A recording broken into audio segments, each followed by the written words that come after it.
Ny vaovaon'ny onivon'ny ministera ny serasera sy ny kolontsaina isika ho fanampiana ny ministera amin'ny fanatanterahana ilay hetsika tagna maro andro ny olom-pirenena dia nanolotra tafo fanitso ny vovonana miaradia amin'ny Andry Rajoelina diaspora ho etan-driva Navarona sy Rodriguez Afimary.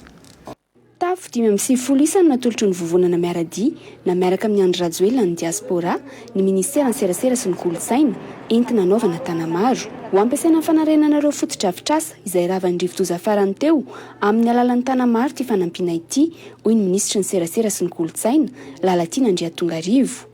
Afahantsika manarina indray an'izay fahavoazana tamin'ny rivotoza izay satria mbola betsaka ny fotodrafitrasa fanjakana tsy voarina vokatry ny rivotoza izay mifanesesina voantsika nanomboka tamin'ny volana janoary nakaty. Tena izay mihitsy ilay atao hoe tagnamaro, izay ny lalan-tsaina tagnamaro izay tsy mahavita manome tanany ara-baky-teny dia manome tanany ara-podi-kevitra hoe mifanampy.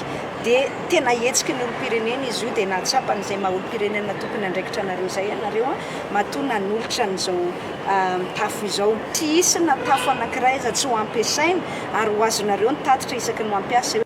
Marika ny fandraisana anjara amin'ny fampandrosoana ny Madagasikara amin'ny alalan'ny fanomezana tolo-tanana ny antehan-tanindrazana izao hetsika izao. Zavatra hitoy satria izay no anatin'ny fanamby mihitsy apetraka eo amin'ny miaradia ny amin'ny hoe fahazahoana manolo tanana foana izay azo atao aty an-tanindrazana.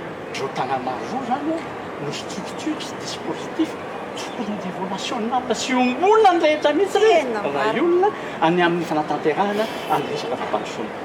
Notolorana mari-pakasitrahana teto ny vovonana miaradia izay fikambana ny ivondronandreo malagasy any ivelany ary nitsangana ny volana aogositra 2024.